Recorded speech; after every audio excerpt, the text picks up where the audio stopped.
Voltaram a Jerusalém e encontraram os 12 e disseram: nós estivemos com Jesus. E os que estavam lá, é verdade, ele ressuscitou, apareceu a Pedro. E aqueles homens que estavam totalmente desanimados, feridos na sua alma, porque o mestre tinha sido morto, aquele aonde eles depositaram a esperança tinha sido morto, crucificado, colocado, sepultado. E agora não havia esperança, mas quando eles viram o Senhor vivo, ressuscitado, o coração se renovou de vigor.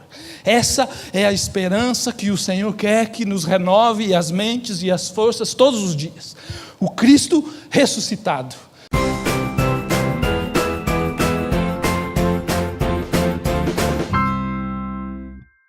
Isaías 40, a partir do verso 28. Será que você não sabe? Nunca ouviu falar? O Senhor é o Deus eterno, o Criador de toda a terra. Ele não se cansa nem fica exausto. Sua sabedoria é insondável. Ele fortalece o cansado e dá grande vigor ao que está sem forças. Até os jovens se cansam e ficam exaustos, e os moços tropeçam e caem. Mas aqueles que esperam no Senhor renovam as suas forças, voam alto como águias, correm e não ficam exaustos, andam e não se cansam. Amém. Amém.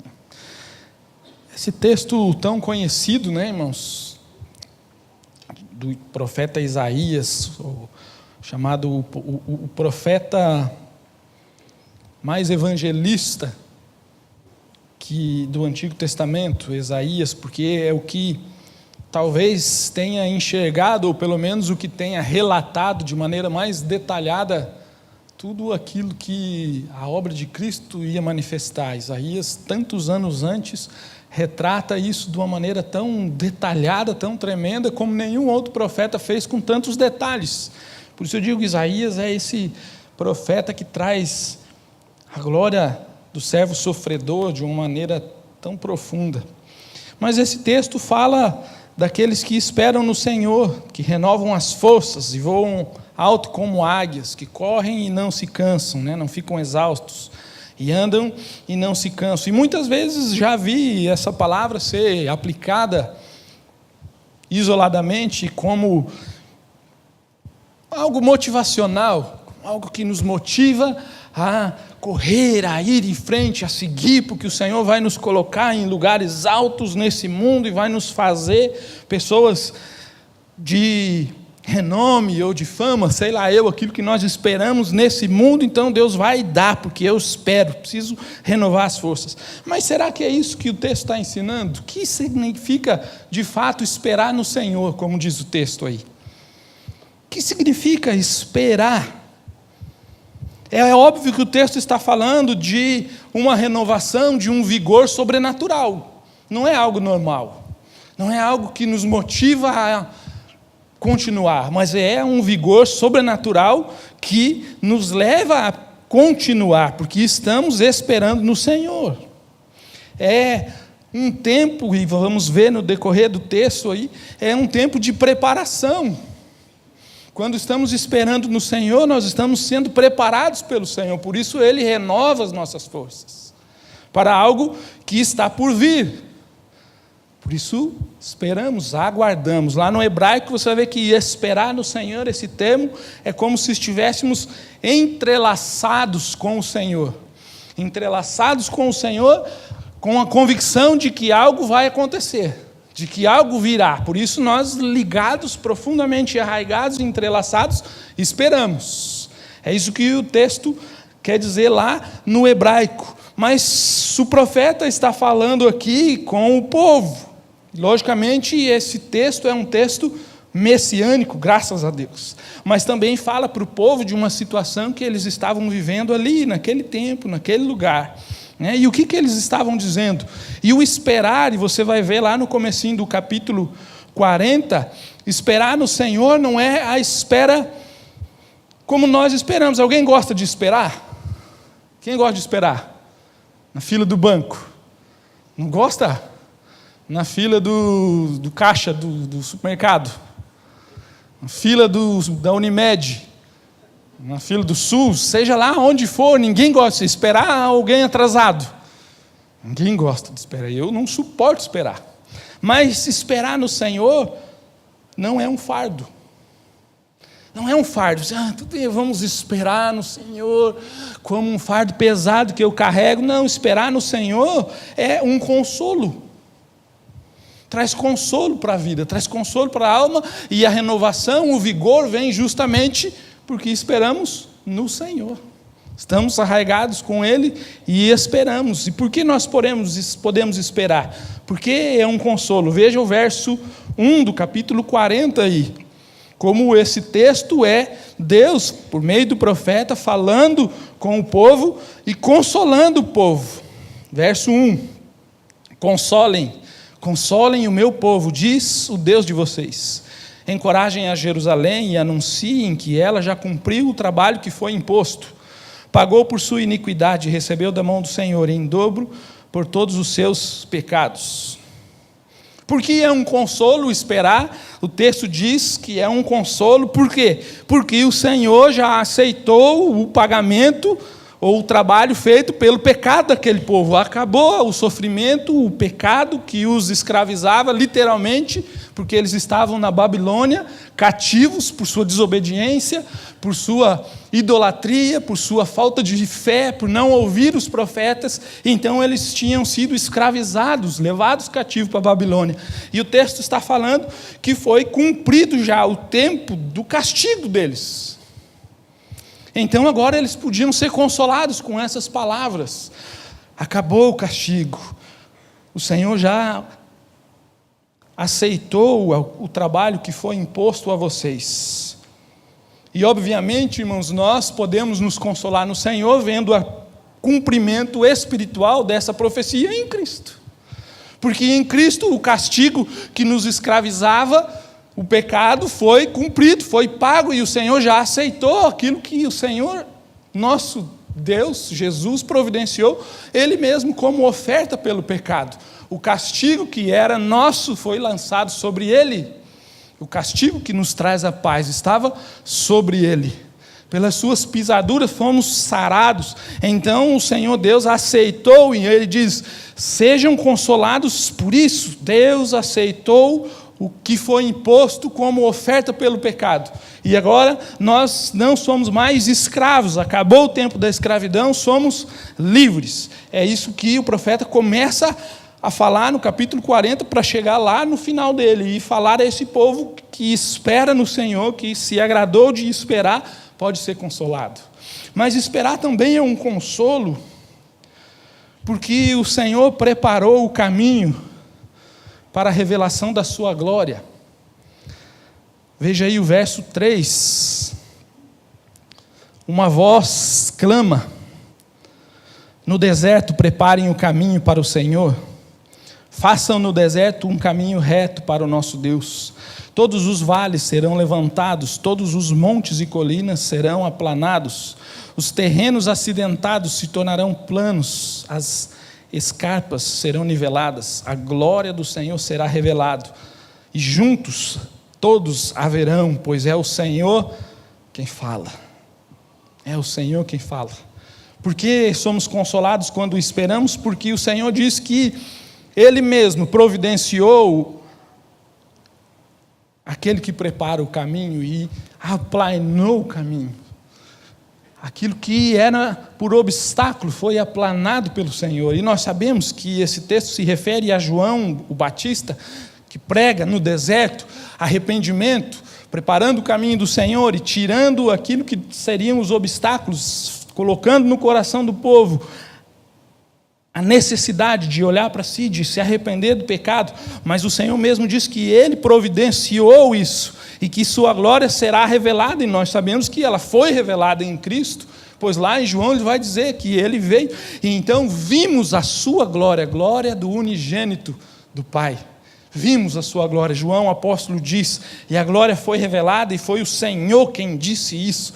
Por isso somos consolados, e podemos ser consolados por essas palavras. Por isso o povo estava sendo consolado, porque estava sendo lançado sobre ele uma profecia. E ele então era consolado por aquela profecia de que o Senhor aplanaria os caminhos de Israel para que a glória do Senhor fosse manifestada. E o povo foi consolado. Mas nós também somos consolados. E a partir do verso 6, Isaías começa a falar de como nós somos efêmeros, passageiros, né? Não duramos nada. Nossa vida é como, né? Ele vai dizer, como a relva. Mas podemos ser consolados e nos mantemos firmes na espera, porque este Deus que nos consola é o Deus eterno, soberano, criador de todas as coisas, rico em sabedoria, incomparável, e assim governa, mas governa como um pastor de ovelhas. Verso 6. Uma voz ordena, clame, e eu pergunto, o que clamarei? Que toda a humanidade é como a relva, e toda a sua glória como as flores do campo? A relva murcha, e cai a sua flor, quando o vento do Senhor sopra sobre elas. O povo não passa de relva, a relva murcha e as flores caem. Se somos nós, irmãos. Por isso ele vai dizer lá no final, mas o que espera no Senhor, porque nós somos a relva que murcha, que o vento bate, e se ele vem quente, ele faz a relva murchar, as flores caírem. A nossa glória não passa de algo passageiro. Mas diz no verso 8, a palavra do nosso Deus permanece para sempre. E ele acabou de dizer, quem disse foi Deus. Ele falou, ele revelará a sua glória, e quem está dizendo é o eterno, que a palavra do Senhor permanece para sempre. Aquilo que ele disse será cumprido, é verdadeiro, Deus não pode mentir. E ele continua, verso 9, você que traz boas novas a Sião, suba num alto monte. Você que traz boas novas a Jerusalém, erga a sua voz com fortes gritos. Erga, não tenha medo, diga às cidades de Judá, aqui está o Senhor. Aonde o Senhor está, ali no meio deles, essa é a boa nova. O Senhor no meio do povo, Jesus veio e esteve no meio do povo. Andou no meio da Palestina, veio para os seus, mas os seus não o receberam. Mas ele estava no meio do povo, a boa nova era essa. O Senhor no meio do povo, verso 10. O soberano, o Senhor, vem com poder. Com seu braço forte ele governa. A sua recompensa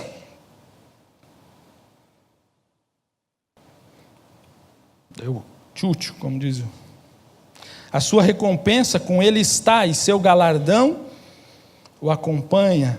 Quem governa é o soberano, e governa com poder. Verso 11, como pastor, ele cuida do seu rebanho. Com o braço ajunta os cordeiros e os carrega no colo. Conduz com cuidado as ovelhas que amamentam suas crias. Irmãos, esse verso 11 é algo tão tremendo.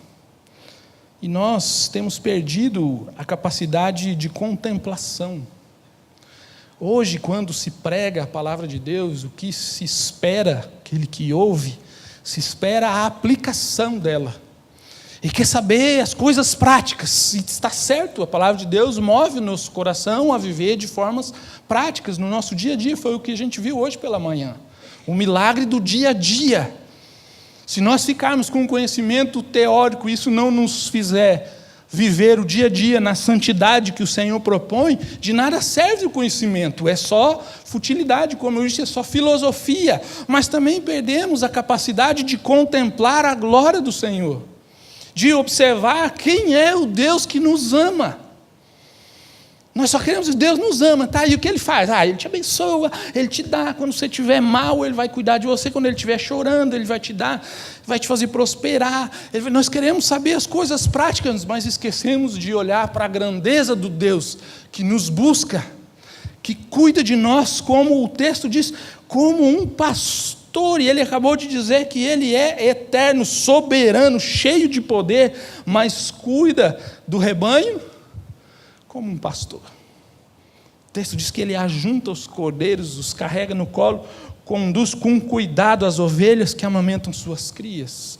E aí o verso 12, como quem chamasse a atenção, quem é esse pastor que cuida de ovelhas, que cuida de você, que cuida de mim, que olha para cada um de nós e vê as necessidades e põe no colo. E se a ovelha está amamentando, ou seja, precisa de cuidados especiais, ele põe no colo e carrega.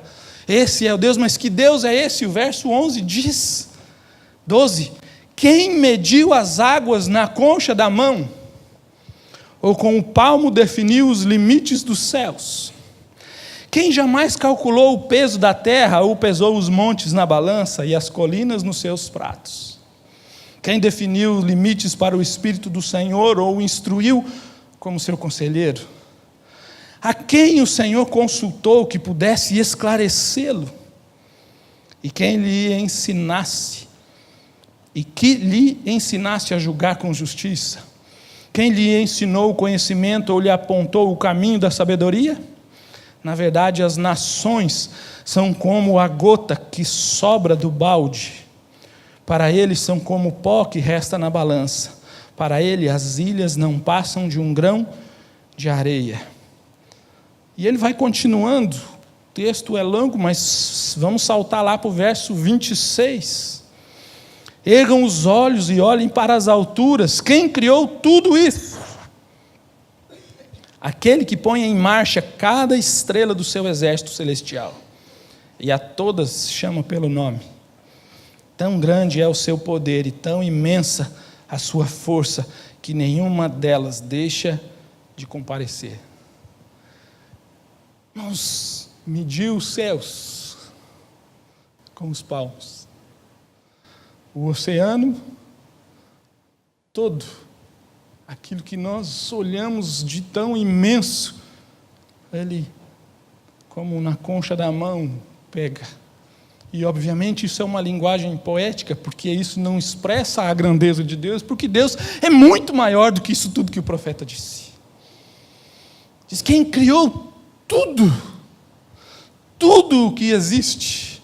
Quando olhamos para a infinidade das estrelas, do universo, o texto diz que ele criou tudo isso, e as estrelas estão a cumprir a sua ordem. Ele chama e elas comparecem. Sabe pelo nome. Esse é o Deus que nos governa como um pastor. Pega no colo, guarda, cuida. Por isso ele diz: esperem em mim. Quem fala para vocês é o Deus Todo-Poderoso, o Criador de todas as coisas, aquele que não perde o domínio sobre nada, está tudo debaixo da sua sabedoria. Ele é insondável, mas ele é um pastor que cuida de cada um de nós. Esse é o Deus que nos fortalece e que renova as nossas forças. E o verso 27, que nós já lemos, expressa muitas vezes as nossas palavras. Por que você reclama, ó Jacó, e por que se queixa, ó Israel? O Senhor não se interessa pela minha situação. O meu Deus não considera a minha causa. Será que você não sabe? Nunca ouviu falar? O Senhor é o Deus eterno, o Criador de toda a terra. Ele não se cansa, nem fica exausto. Ele não se cansa e jamais fica exausto. Sua sabedoria é insondável. Ele fortalece o cansado e dá grande vigor ao que está sem forças. Até os jovens se cansam e ficam exaustos, e os moços tropeçam e caem, mas aqueles que esperam no Senhor renovam as suas forças. Voam alto como águias, correm e não ficam exaustos, andam e não se cansam. A gente muitas vezes é como esse Israel, Jacó, murmurador. Mas será que Deus não está vendo? Será que Deus não está olhando a minha situação? Será que Deus não se interessa pelo que eu sinto? Será que Deus não se compadece da minha dor? Será que Deus não vê o que eu estou passando? Será que por que Deus se demora a cumprir as promessas? Mas Deus está falando, o que é isso? Você não sabe que Ele é o eterno Criador de tudo. Ele não se cansa e o que Ele diz, Ele cumpre. O problema é que nós esperamos de Deus aquilo que Ele não disse. E aí esperamos naquilo que Ele não disse. E aí nós não somos renovados nas nossas forças e no nosso vigor. Pelo contrário, vamos desfalecendo, cansando, a ponto de sermos destruídos. Mas o que espera no Senhor, não, Ele pode até se cansar, mas o Senhor renova as forças. Mas precisamos esperar naquilo que o Senhor disse que faria, aquilo que sua boca declarou. E a sua boca declarou que Ele nos arrancaria do pecado. Como o profeta disse, que Ele prepararia o caminho, como de fato preparou e que Ele revelaria a sua glória, como de fato revelou em Cristo. E isso é motivo de consolo para Israel e precisa ser motivo do nosso consolo e da nossa ardente esperança. Mas os judeus esperavam também, baseados nas profecias, e o que eles esperavam? Lucas 24, 21. Evangelho de Lucas, capítulo 24. E nós esperávamos que era Ele quem? Jesus. São os 2 discípulos voltando para Emaús, depois que Jesus foi crucificado, num domingo, e Jesus já havia ressuscitado. E apesar deles terem ouvido das mulheres o testemunho de que Jesus havia ressuscitado, eles não haviam crido. E então Jesus está caminhando com eles não o reconhecem e então dizem isto a Jesus. E nós esperávamos que era Ele quem ia trazer a redenção a Israel. E hoje é o 3º dia desde que tudo isso aconteceu. E essa esperança é a esperança que reflete o coração do judeu daquele tempo. Era o que eles esperavam do Messias, que traria redenção a Israel. Mas por que eles estavam desanimados? Por que eles não estavam consolados? Por que as forças deles estavam se esvaindo? Porque eles estavam andando tristes. Se você ler o capítulo, o texto todo, vai ver que Jesus chega e eles estão tristes. E quando Jesus pergunta, mas o que aconteceu? Eles param e olham entristecidos, dizem, mas só você que não sabe o que aconteceu esses dias em Jerusalém? E eles estavam destruídos, sem forças, voltando para suas vidas, porque a sua esperança tinha se ido embora. Porque a redenção para eles era a redenção do reino humano, com um rei humano. Jesus era humano, mas o seu reino não era desse mundo. Mas Ele trouxe a redenção a Israel. Só que não era isso o que eles esperavam. Então as suas forças não foram renovadas. Mas quando chega lá o finalzinho do texto, você vai ver que quando Jesus então vai lhes explicando as Escrituras, e eles então se sentam com Jesus para comer, e Jesus parte o pão, como hoje vamos partir o pão, Jesus parte o pão, e naquele momento os olhos deles se abrem e eles reconhecem Jesus. E então as Escrituras que haviam sido ensinadas para eles, por Jesus, são reveladas, e o que acontece com eles naquele instante? As suas forças e o seu vigor são renovados. Eles se levantam, e era noite, porque insistem para Jesus não continuar a viagem, já estava anoitecendo. Diz, não, Jesus, está perigo. Jesus não, né? Naquele instante não sabiam que não, só fique conosco. E Jesus desaparece quando parte o pão, e eles reconhecem, mas eles se levantam, diz o texto, e voltam correndo para Jerusalém. Renovarão suas forças, correrão, não se cansarão. Voltaram a Jerusalém e encontraram os 12 e disseram: nós estivemos com Jesus. E os que estavam lá, é verdade, ele ressuscitou, apareceu a Pedro. E aqueles homens que estavam totalmente desanimados, feridos na sua alma, porque o mestre tinha sido morto, aquele aonde eles depositaram a esperança tinha sido morto, crucificado, colocado, sepultado. E agora não havia esperança, mas quando eles viram o Senhor vivo, ressuscitado, o coração se renovou de vigor. Essa é a esperança que o Senhor quer que nos renove as mentes e as forças todos os dias. O Cristo ressuscitado. Mas nós vamos lançando esperanças e um monte de desejos do nosso coração sobre Jesus, e então eles não vêm. E o esperar torna-se um fardo pesado. Uma luta diária que é difícil. E é verdade que muitas vezes ela se torna difícil. Mas quando estamos entrelaçados com o Senhor, é Ele quem renova as nossas forças. Mas Paulo ainda vai nos falar de algumas coisas a mais. Primeira carta de Paulo aos Tessalonicenses, capítulo 4, verso 16.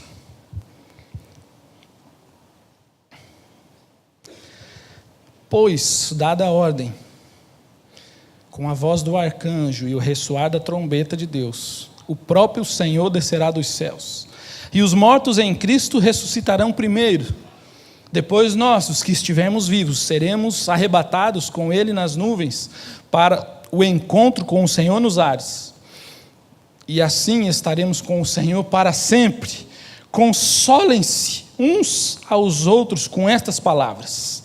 Consolem-se uns aos outros com estas palavras. Que palavras? O Senhor virá sobre as nuvens. Aqueles que morreram no Senhor ressuscitarão primeiro, e os que estiverem vivos serão arrebatados juntos. Todos os que pertencem a Cristo serão arrebatados, e vamos ao encontro do Senhor nos ares, e assim estaremos com Ele para sempre. Esse é o nosso consolo. Estas palavras nos trazem consolo. Estas palavras precisam ser as que nós aguardamos. Israel aguardava a redenção, a promessa, e assim eles esperavam o Senhor Jesus vir, ou o Messias vir, melhor dizendo, e ele veio em Jesus, ele era o Messias. Agora o Messias veio e nós fomos lavados, sarados, curados, pastoreados, tratados pela soberania do Senhor, mas ainda aguardamos, porque Ele disse que voltará, e quem disse é o Senhor, que a palavra se cumpre, não mente. Tito capítulo 2, verso 11, um pouquinho para frente aí, Tito 2, 11.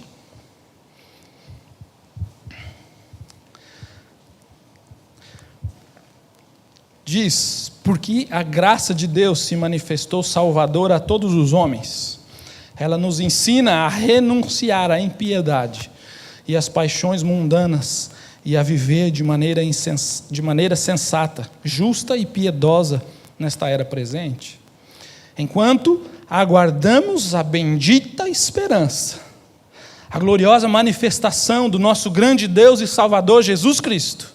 Ele se entregou por nós a fim de nos remir de toda a maldade e purificar para si mesmo um povo particularmente seu, dedicado à prática de boas obras. É isto que você deve ensinar, exortando-os ou consolando-os e repreendendo-os com toda a autoridade. Ninguém o despreze, porque Tito era jovem, ninguém o despreze, mas ele fala de uma bendita esperança. E que essa esperança é a manifestação gloriosa do nosso grande Deus e Salvador, Jesus Cristo, o mesmo que se entregou para nos remir de toda maldade, e que purificou um povo para si mesmo, dedicado às boas obras, um povo que anda de maneira sensata, justa, piedosa, porque está entrelaçado com o Senhor, aguardando a manifestação do soberano Deus e glorioso Salvador Jesus Cristo. Entrelaçado com Ele, não há como não viver de maneira piedosa, justa e santa nesse mundo presente.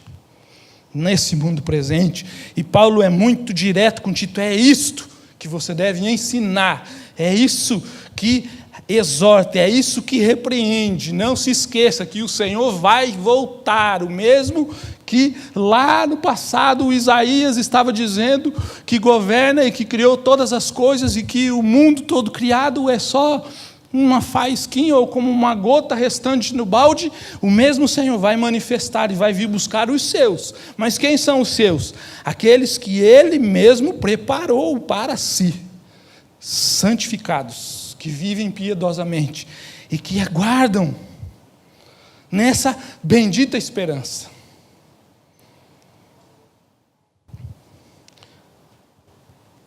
Você tem esperado pelo Senhor? Mas esperado com todas as tuas forças, como o desejo mais precioso do seu coração, como aquilo de mais precioso, tremendo e valoroso que possa haver à volta do nosso Senhor Jesus Cristo, pois é isso que de fato é. Paulo diz que é isso que nos faz viver em santidade, é isso que nos repreende, quando temos a plena convicção de que o Senhor vai voltar. Porque se nós tivermos, e mais uma vez digo, uma fé que se limita a conceitos, mas que não vive essa realidade, a esperança da volta do Senhor é só um conceito. Mas quando ela é real, verdadeira e te enche o coração de alegria, esperar e orar pela volta do Senhor, então ela renova as tuas forças. Ela te consola nos momentos de dor, nos momentos de aflição, nos momentos onde parece que você vai desfalecer, mas o Senhor consola, o Senhor guarda. Quando você cai, é Ele que estende a mão e levanta, e traz no teu coração o arrependimento. Aonde você tem colocado as tuas esperanças? Pelo que você tem vivido? Para quem você tem vivido?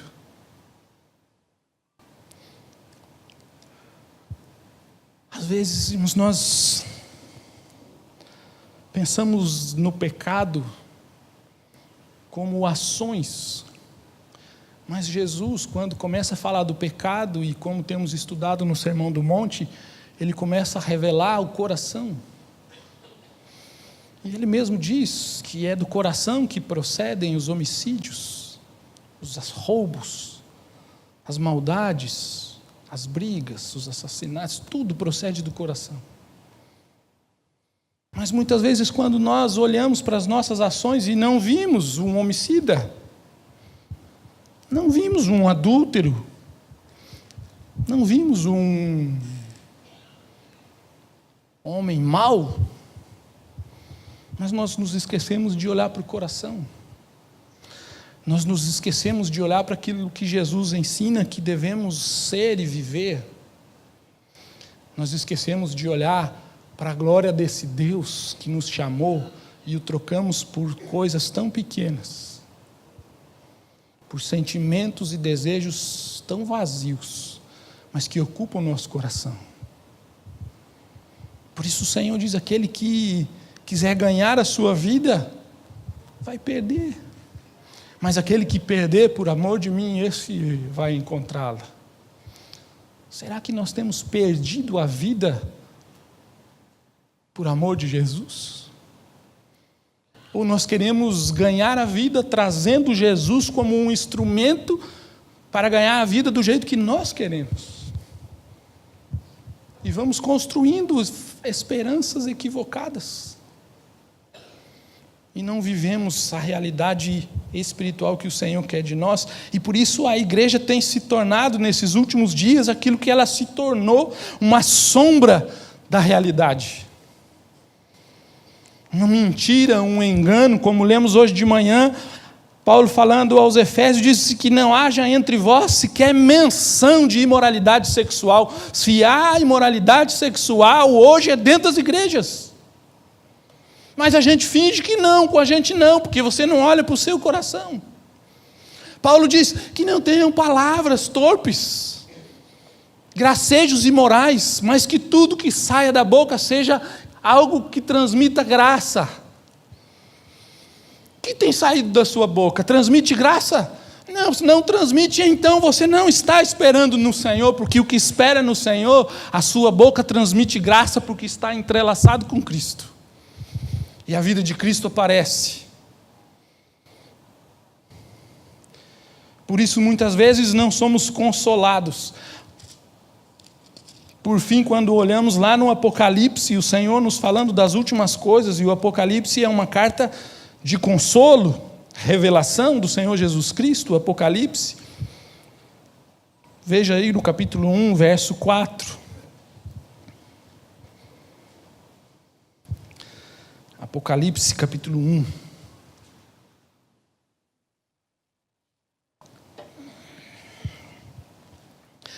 As 7 igrejas da província da Ásia, verso 4.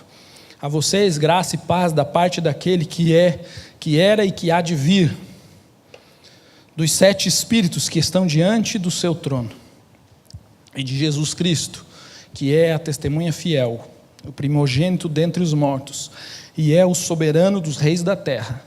Ele nos ama e nos libertou dos nossos pecados por meio do seu sangue, e nos constituiu reino e sacerdote para servir a seu Deus e Pai.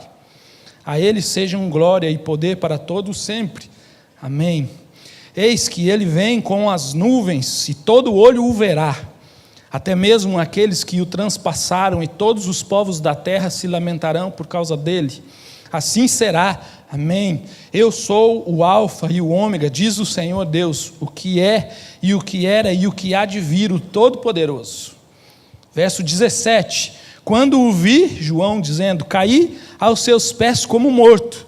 Então ele colocou sua mão direita sobre mim e disse, não tenha medo, eu sou o primeiro e o último, sou aquele que vive, estive morto, mas agora estou vivo para todo o sempre, e tenho as chaves da morte e do Hades. Escreva, pois, as coisas que você viu, tanto as presentes como as que acontecerão. O Senhor, ao consolar a igreja que vivia forte e violenta perseguição lá naquele tempo, nesses dias do Apocalipse, nos dias de João, que estava exilado na ilha de Patmos, o Senhor consola aquele povo falando de quê? Falando da sua eternidade, falando do seu governo soberano, lembrando que tudo estava sob o governo de Deus e o controle dele, e as coisas não tinham fugido do seu domínio. E ele diz, fiquem calmos, eu sou o mesmo que foi, que é e que há de vir. Eu sou o Alfa, o Ômega, eu sou aquele que te livrou do pecado. Ele consola aquela igreja, lembrando que foi o Senhor quem nos libertou dos nossos pecados por meio do seu sangue, que Ele constituiu um reino e sacerdotes para servir a Deus, o Pai, para a sua glória. Assim Ele consola. E João, quando viu Cristo em sua glória, caiu como morto, porque viu a glória de Deus, caiu como morto, cheio de medo, certamente no seu coração, falando, agora eu vou morrer, eu vi.